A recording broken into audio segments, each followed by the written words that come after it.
An eye for an eye, a tooth for a tooth. Whoever takes a human life shall surely be put to death. These are sayings from the Bible that describe retributive justice, a theory that revolves around the idea that wrongdoers should be punished in proportion to their crimes. This was the case for Javed Iqbal. Today, we take a look at Pakistan's most prolific serial killer, Javed Iqbal.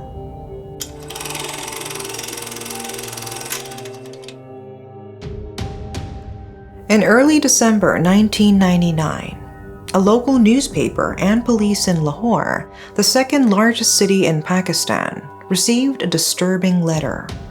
The person who wrote the letter claimed to have murdered 100 boys who were orphans and runaways between the ages of 6 and 16. The writer confessed to luring the boys from the streets of Lahore to his home, violating and strangling them to death. He then dismembered the bodies of the boys and dumped them into vats of hydrochloric and sulfuric acid to get rid of evidence. The remaining parts of the bodies that did not dissolve were discarded in a nearby river. The letter included directions to the killer's home, where it said authorities would find more evidence. The killer concluded the letter by saying he would soon drown himself in the Ravi River. When the police got to the home along Ravi Road in an area that is considered the slums of the city, they found the walls and the floor of the house covered in blood. There were also photographs of young boys and teenagers throughout the home, as well as note cards with detailed information about the boys on them, such as their names, ages, physical descriptions, and the exact dates of their deaths. In addition, a chain which the killer strangled the victims to death was found. Officers then discovered 2 large drums with partially decomposed remains of 3 boys immersed in acid. The killer apparently didn't dispose of the victims' body parts so authorities would find them. Other items that were retrieved from the house included clothing and shoes, which the distraught parents of the boys had to sort through. 4 accomplices, all teenage boys who shared a 3-bedroom home with the killer, were immediately arrested. Within days, one of them died in police custody. An autopsy suggested that police force was used, but authorities denied any involvement, saying the boy jumped from a window. But the killer was nowhere to be found. Police searched the Ravi River, where the killer claimed he was going to drown himself, but came up empty-handed. Assuming the killer was alive, the biggest manhunt in Pakistan's history ensued to track him down before he could kill others. The police continued to be unsuccessful. On December 30th, 1999, nearly a month after the arrest of the accomplices, the killer surrendered. Instead of going to the police, he went to the Daily Jang, the local newspaper, and brought with him a 32-page journal that contained detailed accounts and photographs of his murders of the boys. When asked why he didn't surrender to the police, he stated he feared for his life and was concerned that the police would kill him. Authorities were called, and they arrested him, but the killer reportedly expressed no remorse for his actions. He simply said, "I am Javed Iqbal, killer of 100 children. I hate this world. I am not ashamed of my actions, and I am ready to die. I have no regrets. I killed 100 children."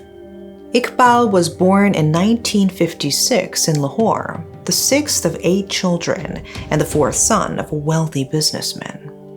According to his brother, Javed was spoiled as a child and was very difficult to handle. He was aggressive and used to kill animals for fun when he was a boy. Despite this kind of behavior, he was always the top of his class. In 1978, Javed attended the Government Islamia College in Lahore and lived in a villa his father had bought for him. His father helped him set up a business with an engineering factory after he left college. Javed apparently employed many young boys, as child labor is common in Pakistan.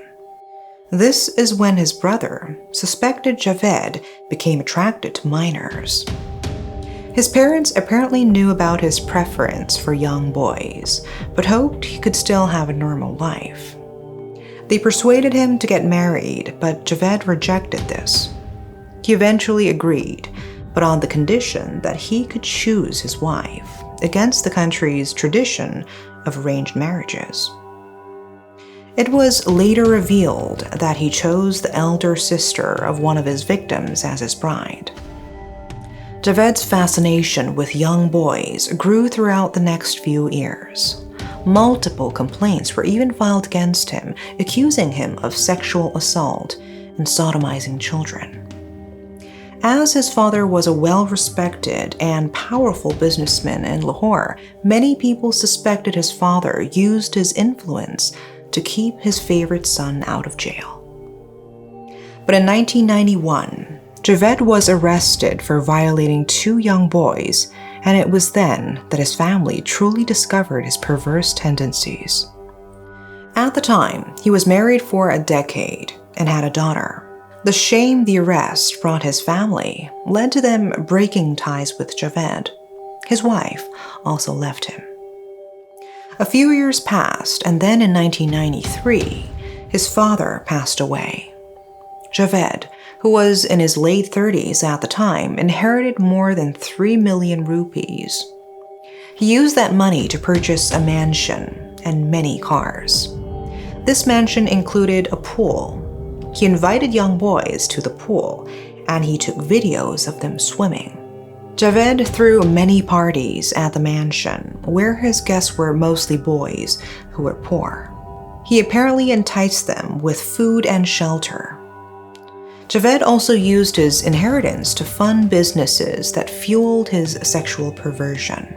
They were businesses that appealed to young boys and teenagers who he could prey upon. The first of these businesses was a video game arcade, the first of its kind in Lahore, and it was popular among kids. Javed offered young boys discounted games or free tokens. He sometimes dropped money on the floor on purpose to see if any boys picked it up. He said the money was stolen, and once the culprit was found, he would take the boy into a back room for punishment, which included molestation. Sometimes he let the boys go and even let them keep the money. But other times, he took them to his mansion, which was close to the arcade, and the boys would never be heard from again. Local parents soon forbade their children from visiting the arcade. When it closed down, Javed started other businesses with the same goal of luring young boys. They included an aquarium, a gym, a general store, and even a school. However, as soon as parents caught wind that Javed was the owner, they prohibited their children from going. This did not hinder Javed one bit. He also met boys through pen pal programs and magazines for children, and began correspondence with teenagers. He convinced them to send pictures of themselves and sent gifts to the ones he thought were attractive. He even arranged to meet them, and soon he had another set of victims. In September 1998, Javed was robbed and badly beaten. He sustained a head injury so severe that left him unconscious in the hospital for 22 days. Upon release, he was arrested and charged with sodomy. One of his employees, Arbab, filed a complaint with the police, alleging that Javed sexually assaulted him. He was granted bail. But when he returned home, he found that his mansion, cars, and businesses were sold to pay for his medical expenses. Broke and homeless, Javed rented a house in Ghaziabad, the slums of Lahore. He started violating boys again, but this time he murdered them after. He wandered the streets of Lahore to find the boys, as there were thousands of runaways from remote villages in the city. Looking for work, the miners would do anything for money and food. Most of the minors who roamed the street at the time were beggars and orphans. In many cases, nobody even noticed that these boys went missing. But for others who came from poor families, their parents looked for their missing children on their own. They did not seek help from the police because the authorities did not have a good track record. Lodging a complaint at the time could have included beatings of the complainant themselves, especially if they came from these types of families. Parents of the missing boys later revealed that they did try to file reports, but the police ignored them. Javed took advantage of this. He knew that the authorities would take a considerable amount of time before they took any case seriously. Upon his arrest at the Daily Jiang newspaper, he boasted that he could have easily killed more boys. In his testimony, he said he lured kids to his home with the promise of food, a job, and shelter, and then tortured the boys and killed them. He said he did this almost every night. He told the police his confidence grew when he realized he could dissolve his victims' flesh and bones overnight in a concoction of acids. He said once the bodies of the boys were reduced to liquid, he poured the contents of the drums into a sewer or a river near his home. Javed also confessed that he had fantasized about the murders since his childhood, but came up with a plan during his previous incarceration. Apparently, his urge to kill stemmed from extreme rage when he lost his fortune and the death of his mother while he was imprisoned. He wanted to make 100 mothers cry for their sons, just as his own mother cried for him before her death. Javed also said the killings were revenge for the brutal treatment he received from the police. A trial followed a few months after his arrest. Despite openly admitting to the murders, he withdrew his confession and claimed in court that he was not guilty. He insisted that he was innocent and that the statements he made to the police were done under duress. He apparently devised his false confession to draw attention to the plight of missing and runaway children from poor families living on the streets of Pakistan, and the country's lack of concern and action towards this problem. Other accounts contradicted his revenge plot against the authorities and claimed that he actually had many friends in the police force. This reportedly helped him gain respect in the slums of Lahore and protected him from complaints from neighbors. Javed changed his story once again and testified that 20 of his friends murdered the children at his house, and he admitted to it because he felt guilty for not saving them, and reasoned that it was the only way that the police could be made aware of the killings. On March 9, 2000, he changed his story for the last time, stating that there were actually no kids that had been murdered and no crimes were committed at his house. But so much evidence was stacked against Javed. The 32-page journal that he took to the Daily Jiang when he surrendered was proven to be his handwriting. The journal described the gory details of the murders and how he disposed of the bodies. It was all the damning evidence the court needed to prove without a shred of doubt that Javed carried out the murders. And then, on March 15, 2000, Javed was found guilty. Ala Bakhsh, the judge who presided over the case, sentenced him to death, and not just any death, but exactly the same fate as the 100 young boys he murdered. The judge said, "You will be strangled to death in front of the parents whose children you killed. Your body will then be cut into 100 pieces and put in acid, the same way you killed the children." The judge ordered the execution be carried out at a public park in front of a national monument, as well as said the same chain Javed used to kill the boys should be used on him. Javed's attorney said he would file an appeal. Pakistan's interior minister said the sentence would be challenged, claiming that sort of punishment would not be allowed as it violates human rights. 3 of Javed's teenage accomplices were also found guilty. The main accomplice, Sajid Ahmed, was only 17 years old at the time.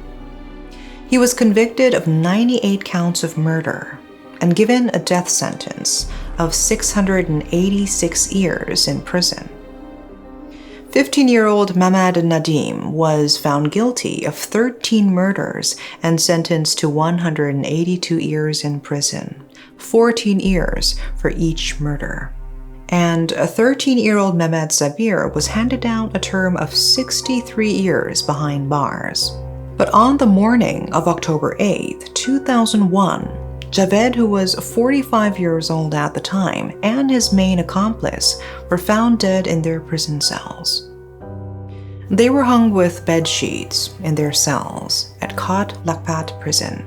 Strangulation marks were discovered around the blood-splashed necks of the 2 prisoners. They were also bleeding from the mouth and nostrils. An injury was found around Sajid's neck, and countless healed wounds inflicted with a blunt weapon were also found all over Javed's body. No one from Javed's family claimed his body. His family members said, "We have nothing to do with him. He died for us on the day he confessed to killing 100 children." More than 2 decades passed, and a film was set to be released in January 2022 about Javed's infamous murders. But it was banned by the Punjab government and its Central Board of Film Censors 2 days before its release. Many people criticized this censorship of the realities of Pakistan society, and a petition to the High Court was filed for the release of the film to bring to light the issue of abuse and mass murder of young boys. Javed's crimes highlighted the deep-seated prejudices and lack of empathy towards marginalized sectors of the country. As horrifying as the crimes were, what is even more disturbing is that no proper actions were taken until Javed confessed the crimes. If he never sent the letter, he would have potentially gotten away with more murders. Javed was a monstrous serial killer who committed unspeakable crimes against innocent and vulnerable children. His case did raise awareness of the dangers and problems surrounding runaway and poor children. But it is tragic that it cost 100 lives to do so. That's all for today. Thanks for watching.